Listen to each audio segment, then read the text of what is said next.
आज हम लोग फिजिक्स का पार्ट 3 देखने वाले हैं, जिसमें हम लोग ऑब्जेक्टिव क्वेश्चन डिस्कस कर रहे हैं। एक सीरीज चल रहा है हम लोग का ऑब्जेक्टिव क्वेश्चन का, जिसमें पूछा हुआ क्वेश्चन का डिस्कशन किया जा रहा है। तो पिछले क्लास में हम लोग 2024 में जो पूछा हुआ क्वेश्चन है, उसका क्वेश्चन नंबर कितने तक डिस्कस कर चुके थे, उसको हम लोग देख लेते हैं। तो पिछले क्लास में हम लोग क्वेश्चन नंबर 10 तक कंप्लीट कर चुके थे। आज हम लोग क्वेश्चन नंबर 11 देखने वाले हैं। सबसे पहले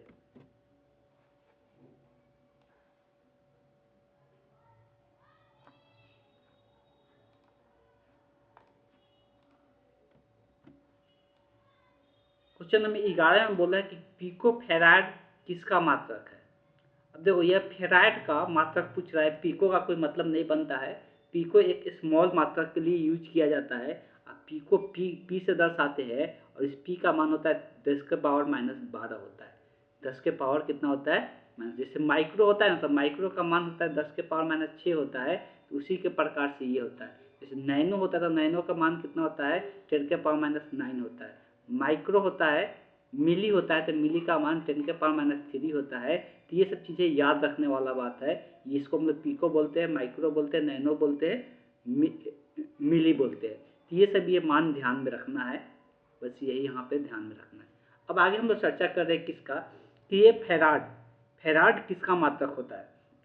तो फेराड जो मात्रक होता है वो होता है कैपेसिटर का, जिसको हम हिंदी में क्या कहते हैं, धारिता कहते हैं। तो धारिता का जो मात्रक होता है, धारिता का जो मात्रक होता है वो क्या होता है, फेराड होता है। फेराड होता है, जिसको हम लोग किससे दर्शाते हैं, तो कैपिटल एफ से इसको हम लोग दर्शाते हैं। कैपिटल एफ से संधारित्र का धारिता हम लोग पढ़ते हैं। किसका, संधारित्र का धारिता। अगर संधारित्र का बात करते हैं, तो संधारित्र का जो बनावट होता है, इस प्रकार से कुछ दो प्लेट लगा हुआ रहता है। इसी को हम लोग क्या कहते हैं, संधारित्र कहते हैं। और इसका कितना स्टोरेज है वो कौन बताता है, इसका धारिता बताता है। तो धारिता का जो मात्रक होता है वही क्या होता है, फेराड हम लोग बोलते हैं। धारिता को हम लोग किससे दर्शाते हैं, धारिता को हम लोग सी से दर्शाते हैं। और सी का जो मात्रक होता है, फेराड होता है। अगर हम लोग बात करते हैं, चलिए यहाँ पर सब चीज़ दिया हुआ है, तो इसको हम लोग बात कर ही लेते हैं कि अगर हम लोग विद्युत आवेश का मात्रक का बात करेंगे, विद्युत आवेश का मात्रक, तो इसको हम लोग किस मात्रक से जानते हैं, तो कूलॉम के नाम से जानते हैं। जिसको हम लोग किससे दर्शाते हैं, सी से दर्शाते हैं। तो इसको हम लोग कूलॉम के नाम से जानते हैं। चलिए लिख भी देते हैं, इसको हम लोग कूलॉम के नाम से जानते हैं, जिसको हम लोग सी से दर्शाते हैं। अगर वैसी बात करेंगे कि विद्युत क्षेत्र, दूसरा क्या है, विद्युत क्षेत्र का मात्रक क्या होगा, तो विद्युत क्षेत्र का, अगर विद्युत क्षेत्र का मात्रक, विद्युत क्षेत्र का मात्रक, तो विद्युत क्षेत्र का मात्रक याद रखने से अच्छा है।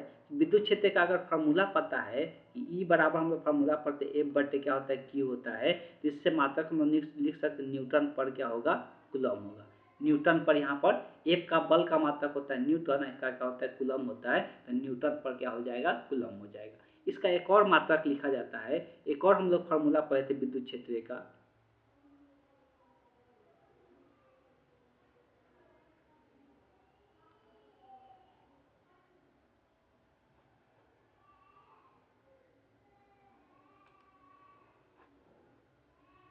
कुछ दिक्कतें आ गया था। तो एक और हम लोग फार्मूला पढ़ते हैं इसका, विद्युत क्षेत्र का। और एक और जो फार्मूला पढ़ते हैं, ई बराबर माइनस डी वी बटे डी टी। ये भी डिस्कशन किए थे, डी वी बटे डी एक्स भी लिखा जाता है, डी वी बटे डी आर भी लिखा जाता है। तो इससे भी विद्युत क्षेत्र का मात्रक निकल के आता है। और इससे जो विद्युत क्षेत्र का मात्रक आता है, इसका ये वोल्टता होता है। अब वोल्टता का मात्रक क्या होता है, तो वोल्टता का मात्रक हम लोग वोल्ट लिखते हैं। और नीचे में क्या है, ये दूरी को दर्शाता है, वोल्ट पर मीटर भी होता है। तो विद्युत क्षेत्र का दो मात्रक होता है, वोल्ट पर मीटर या न्यूटन पर कूलम भी बोलते हैं। अगर हम लोग विद्युत फ्लक्स के मात्रक का बात करते हैं, तो विद्युत फ्लक्स के मात्रक भी हम लोग लिख सकते हैं। और विद्युत फ्लक्स का जो मात्रक होता है, इसको हम लोग दर्शाते हैं। विद्युत फ्लक्स का जो मात्रक होता है, लिख देते हैं इसको भी। सभी को नोट डाउन करते चलना है, इसलिए कि ये याद रहे, ये जरूरी है। तो विद्युत क्षेत्र नहीं, विद्युत फ्लक्स। विद्युत फ्लक्स का अगर मात्रा का बात करते हैं, विद्युत फ्लक्स का मात्रा, तो विद्युत फ्लक्स का मात्रा का बात करेंगे, तो सबसे पहले इसका फॉर्मूला जो होता है, ई इंटू ए होता है।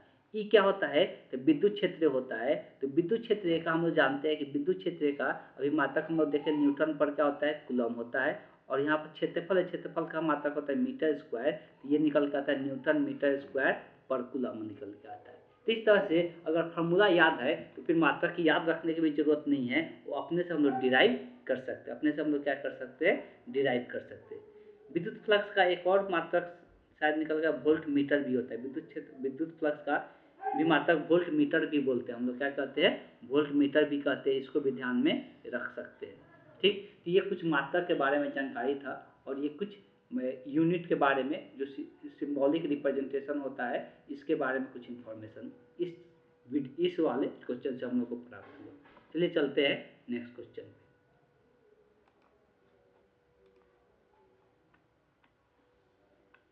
12 नंबर क्वेश्चन को लेते हैं।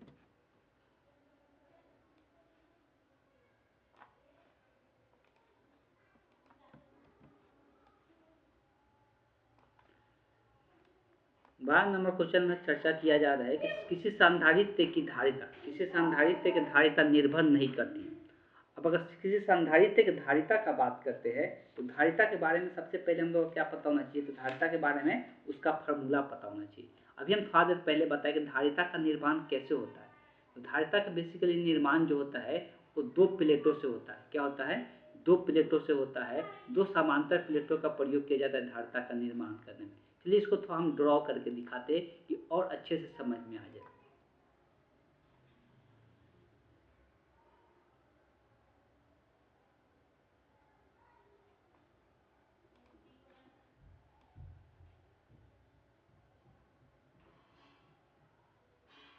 ये एक प्लेट है,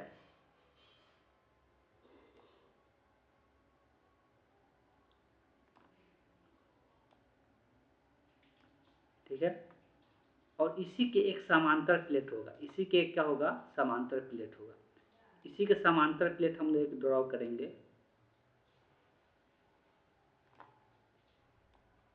तो इसी के एक समांतर प्लेट होगा। ये दो प्लेट आमने सामने रहता है, अब पूरा एक दूसरे के क्या करते हैं, सामने रखते हैं। दो प्लेट आमने सामने होता है और दोनों एक दूसरे के सामने रहता है। अगर इस प्लेट का संधारित्र सिर्फ ऐसा ही नहीं होता है, संधारित्र और भी प्रकार का बनता है। अभी हम एक ही दिखा रहे, तो संधारित्र ऐसा ही नहीं होता, और भी प्रकार का होता है। और इस जो प्लेट लेते हैं, अगर इस प्लेट का क्षेत्रफल, दोनों का क्षेत्रफल कितना होगा, तो दोनों का प्लेट का क्षेत्रफल ए है। अगर दोनों के बीच की दूरी का बात करते हैं तो दोनों के जो बीच की दूरी है वो डी है। तो इसको अगर किसी भी सिस्टम से जोड़ दे, इसी किसी भी सोर्स से जोड़ दे, तो ये एक चार्ज स्टोर करने का काम करता है। ये क्या करता है, आवेश को स्टोर करने का काम करता है।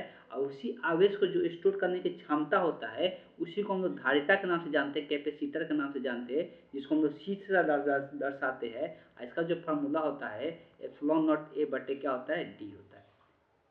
एप्सिलॉन नॉट ए बटे डी होता है। तो इस प्रकार के भी धारिता होता है, और गोलाकार धारिता भी होता है। क्या होता है, गोलाकार धारिता भी होता है। तो अलग अलग आकृति का धारिता देखने को मिलता है, और ये सब अलग अलग आकृति का धारिता का संधारित्र का धारिता अलग अलग होता है। अलग अलग संधारित्र देखने को मिलता है, गोलाकार आकृति का भी होता है, बेलनाकार आकृति का भी संधारित्र बनाया जाता है। तो अलग अलग आकृति का संधारित्र बनाया जाता है, और सबका धारिता अलग अलग होता है। तो आकृति पर भी डिपेंड करता है। तो पहले तो ये हम बात करेंगे तो प्लेटों की आकृति पर डिपेंड करेगा कि इसका प्लेट हम लोग किस प्रकार का बना है। प्लेट का आकार मतलब इसके क्षेत्रफल पर भी डिपेंड करेगा कि इसका क्षेत्रफल कितना है। तो इसके क्षेत्रफल के आकार बढ़ जाएगा, तो इसका क्षेत्रफल बढ़ेगा, तो संधारित्र का मान भी क्या होगा, बढ़ेगा। इसका मतलब ये है कि इसके प्लेटों के आकार पर भी डिपेंड करेगा। और बात करते हैं तो प्लेटों के बीच की दूरी, ये जो डी है, तो डी भी इस सूत्र में आ रहा है ना, ये डी दूरी पर भी डिपेंड करेगा। तो अंतराल, जो प्लेटों के बीच के जो अंतराल है, इस पर भी डिपेंड करेगा। तो ये किस पर निर्भर नहीं करेगा, तो प्लेटों के आवेश पर। जो प्लेट का जो आवेश है वो इस पर निर्भर नहीं करेगा। इसलिए बोला है किस पर निर्भर नहीं करेगा। तो इस क्वेश्चन का जो करेक्ट ऑप्शन हो जाएगा, option C is the correct option हो जाएगा। बात समझ में आया, ये सब पर निर्भर करेगा, लेकिन प्लेटों के आवेश पर ये निर्भर नहीं करता है। तो ये इस प्लेट का क्षेत्रफल होता है, डी जो होता है दोनों के बीच की दूरी होता है, और यही हम लोग का धारिता का फॉर्मूला होता है, संधारित्र की धारिता का। ये समांतर प्लेट, इसको संधारित्र कहते हैं। इसको क्या कहते हैं, समांतर प्लेट संधारित्र के नाम से जानते हैं। चलिए चलते हैं नेक्स्ट क्वेश्चन पे।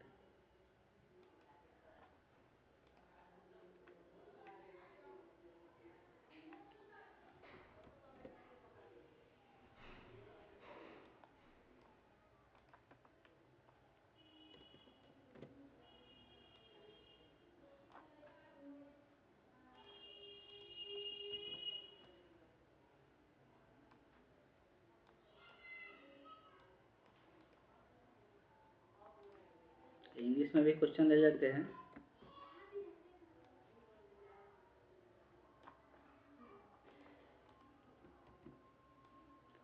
यहाँ पे बोला गोलीय चालक। चालक कैसा है? तो गोलीय चालक है, गोलाकार आकृति का चालक होता है।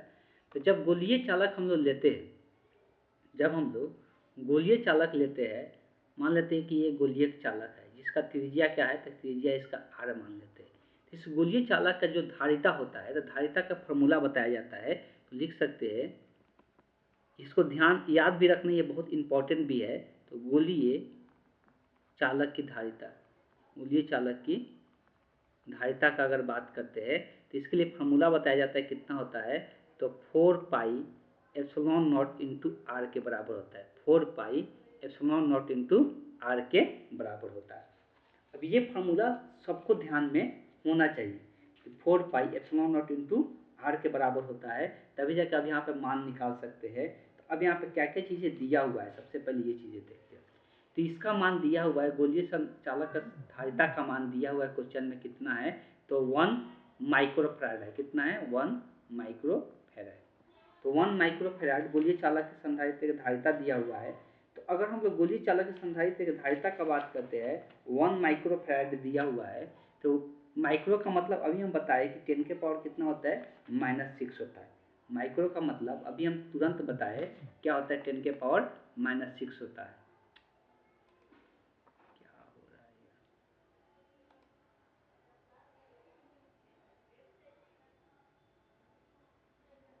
कुछ प्रॉब्लम आज चल रहा है। तो माइक्रो का मतलब अभी हम तुरंत बताए थे, कितना होता है? 10 के पावर -6 के बराबर होता है। अब यहाँ पर सबका मान रखेंगे, तो इस तरह से ये क्या निकल के आया? तो 4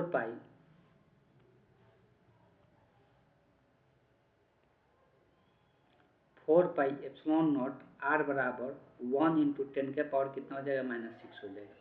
ये 4 पाई एप्सिलॉन नॉट जो यहाँ पे दिख रहा है, इसको हम लोग एक और चीज़ पढ़ते हैं कि के बराबर जो होता है 1/4 पाई एप्सिलॉन नॉट के क्या होते हैं? बराबर होते हैं। तो इसका मतलब ये है कि 4 पाई एप्सिलॉन नॉट जो होगा 1/k के क्या होगा? बराबर होगा। इसके जगह पर 1/k भी लिख सकते हैं इंटू आर बराबर 10 के पावर -6। हमको आर का मान निकालना है, तो इस के को उधर लेके जाएंगे, तो के इंटू 10 के पावर कितना हो जाएगा? -6 हो जाएगा। तो आर बराबर क्या निकल के आएगा? के का मान होता है 9 गुना 10 के पावर 9, 9 गुना 10 के पावर 9 हो जाता है इंटू 10 के पावर -6। तो 9 गुने 10 के पावर, ये दोनों पावर जुड़ेगा तो 9 में से 6 घटेगा तो कितना बचेगा? 10 के पावर 3 बचेगा। 9 गुना 10 के पावर 3 हो जाएगा। और ये जो दूरी आता है किस में आता है? मीटर में आता है। तो ये इतना मीटर आ गया। आंसर देखो, एक यहाँ पर दिया हुआ है किलोमीटर में, यहाँ पर 9 किलोमीटर में। तो अब किलोमीटर में चेंज करने के लिए इसको कितना से भाग करना पड़ेगा? इसको एक पर कितना? 3 जीरो है, तो इसको 1000 से भाग करना पड़ता है किसमें? किलोमीटर में चेंज करने के लिए। तो ये 1000 से 1000 कट जाएगा, तो कितना जाएगा? 9 किलोमीटर हो जाएगा। इसका जो त्रिज्या होगा वो कितना हो जाएगा? 9 किलोमीटर आ जाएगा। तो इस क्वेश्चन का जो आंसर होगा वो 9 किलोमीटर हो जाएगा। इस बात को ध्यान रखना, जब ये फॉर्मूला यूज करते हैं तो हमेशा ऐसा ही मात्रक आता है, और दूरी का ऐसा ही मात्रक क्या आता है? मीटर में आता है। तो ये मीटर में आंसर आ रहा था, लेकिन इसको किलोमीटर में चेंज करके आंसर यहाँ पे देना था, इसलिए ऑप्शन में किलोमीटर में दिया हुआ था। चलिए चलते हैं नेक्स्ट क्वेश्चन की।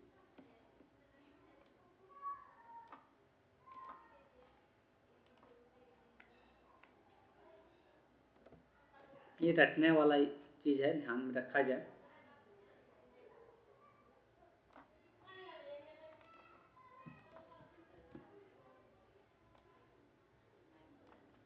बोला कि पारा विद्युतांक क्या होगा? धातु का पारा विद्युतांक क्या होगा? पारा विद्युतांक का मतलब होता है उससे विद्युत क्षेत्र आसानी से होके जा सके। जो धातु का प्लेट होता है ना, उससे विद्युत क्षेत्र क्या होता है? बहुत आसानी से पार कर पाता है। सबसे आसानी से किसमें? धातु के प्लेट से ही पार कर पाता है। इसीलिए धातु के प्लेट का जो पारा विद्युतांक कहीं पर पूछा जाए तो कितना होता है? इन्फिनिटी होता है, अनंत होता है। इन्फिनिटी होता है, अनंत होता है। इस क्वेश्चन का आंसर जो हो जाएगा वो क्या हो जाएगा? अनंत हो जाएगा। बस इतना ही ध्यान में रखना है। चलिए चलते हैं नेक्स्ट क्वेश्चन देखते हैं।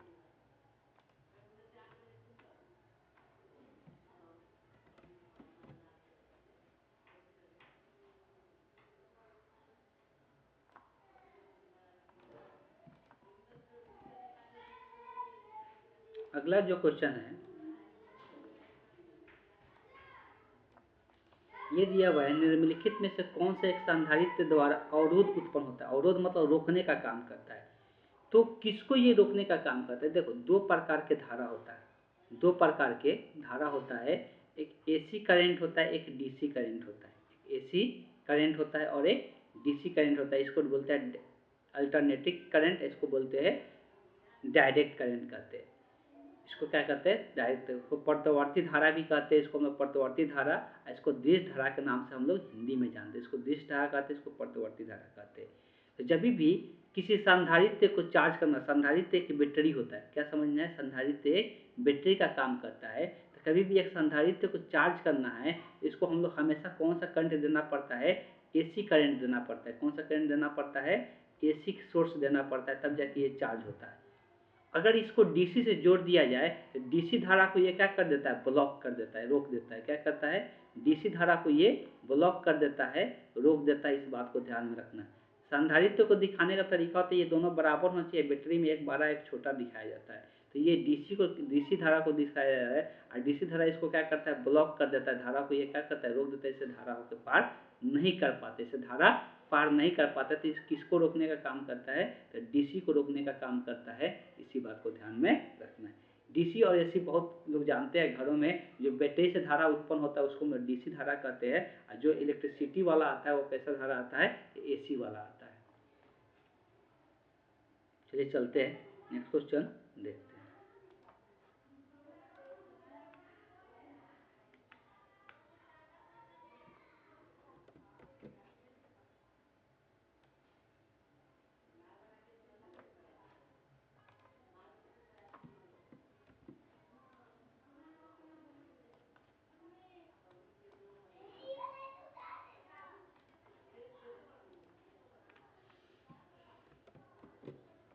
क्वेश्चन को अच्छे से समझना है पहले।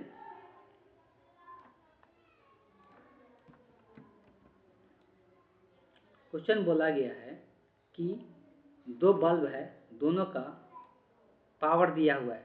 वाट मतलब क्या है? तो दोनों का पावर दिया हुआ है और दोनों को कितना वोल्ट से जोड़ रहे हैं? 220 वोल्ट से इसको कनेक्ट कर दे रहे हैं।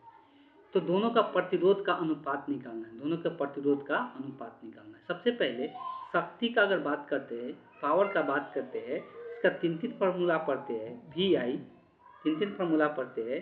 वी आई वी स्क्वायर बटे आर भी पढ़ते हैं या आई स्क्वायर आर भी पढ़ते हैं। तो इसका शक्ति का तीन फार्मूला यहाँ पे पढ़ते हैं, ध्यान में रखना है। ये तीनों फार्मूला एक ही फार्मूला से डिराइव होता है। अगर यहाँ पर वी आई है, आई को हटाना है, तो ओम के नियम से हम लोग क्या पढ़ते हैं? वी बराबर आई आर पढ़ते हैं।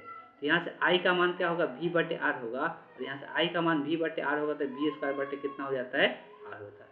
अगर वी को हटाना है तो यहाँ पर आई आर रख देंगे तो ये वाला फार्मूला आ जाएगा। तो ये शक्ति का ही तीन फार्मूला हम लोग पढ़ते हैं और ये तीनों फार्मूला ध्यान में रखना है। वी जो होता है यहाँ पर विभवांतर होता है, आई जो होता है धारा होता है, और पी जो होता है पावर होता है।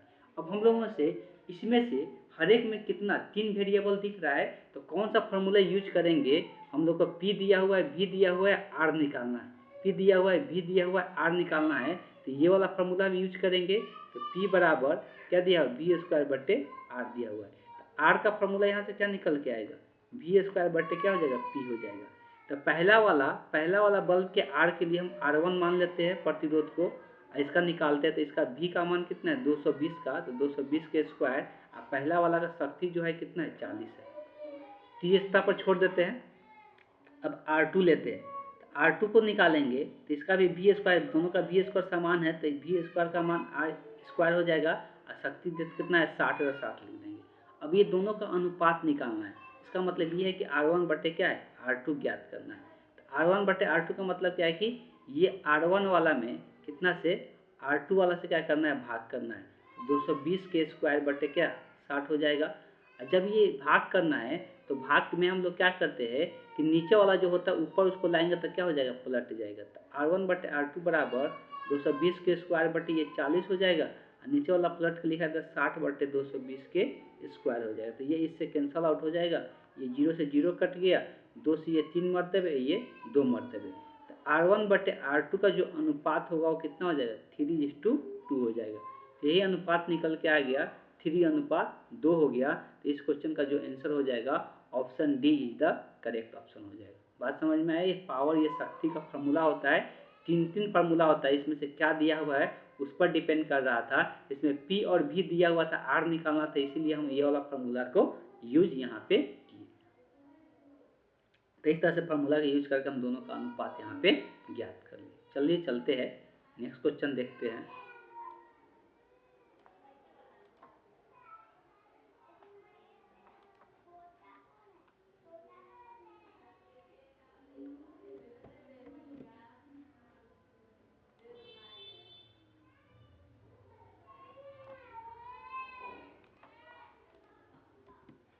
सत्रह नंबर क्वेश्चन देखते हैं, इसमें क्या दिया हुआ है।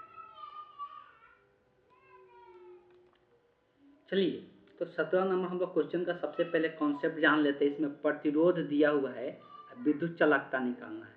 तो विद्युत चालकता जो होता है उसको हम लोग सिग्मा से दिखाते हैं। किससे दर्शाते हैं? पहले लिख देते हैं कि हमको ज्ञात करना है विद्युत चालकता। तो विद्युत चालकता जो होता है वो प्रतिरोध का उल्टा होता है, मतलब 1/R की ये क्या होता है बराबर होता है। तो इसी को बोलते हैं विद्युत चालकता, जो प्रतिरोध का क्या होता है उल्टा होता है। इसी विद्युत चालकता का मान हमको क्या करना है ज्ञात करना है। हम लोग पता है प्रतिरोध का जो मात्रक होता है ओम होता है, और विद्युत चालकता इसका उल्टा होता है तो ओम पर ओम हो जाएगा। तो क्या हो जाएगा पर ओम हो जाएगा। तो यहाँ पर सिग्मा बराबर 1/R का मान कितना है 500, तो यहाँ 500 रख दिए। अब इसको हमको क्या करना है, इसका मान निकालना है। तो इसका बहुत सारा तरीका है, ये 6 नहीं है, सिग्मा है, ध्यान में रखना है। तो इसको क्या करो ऊपर नीचे 2 से गुना कर दो, ऊपर नीचे क्या करो 2 से गुना कर दो। तो 2 से जब ऊपर नीचे गुना ऐसा क्यों किया, तो नीचे में क्या बन जाएगा, ये 1000 बन जाएगा। 1000 बन गया तो इसको आप आसानी से दशमलव में कन्वर्ट कर सकते हैं। हमको दशमलव नहीं दिया रहता, मतलब दशमलव कहाँ पे रहता है, यहाँ पे रहता है।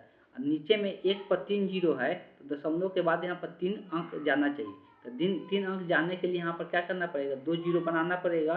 तो 200, उसके बाद यहाँ पर दशमलव आएगा तो 0.002 हो जाएगा पर ओम। पर ओम को ऐसे हम लोग दर्शा देंगे, इन्वर्स का साइन दे देंगे, इसका मात्रक हो जाएगा पर ओम। तो 0.002 पर ओम हो गया। तो यह आसान तरीका बताया इसको सिंप्लीफिकेशन करने का, ऐसे भाग करके भी यहाँ पे निकाल सकते थे, थोड़ा सा डिफिकल्ट होता और कोई दिक्कत नहीं आता।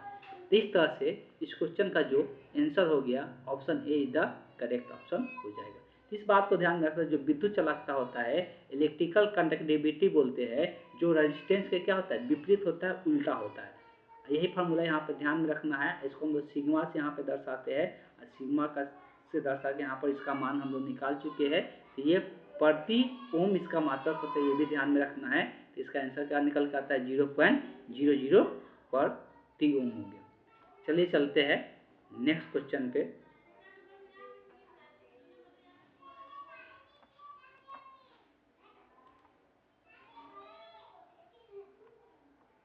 अगला जो क्वेश्चन है वो और मज़ेदार क्वेश्चन है, उसको भी हम लोग देखेंगे।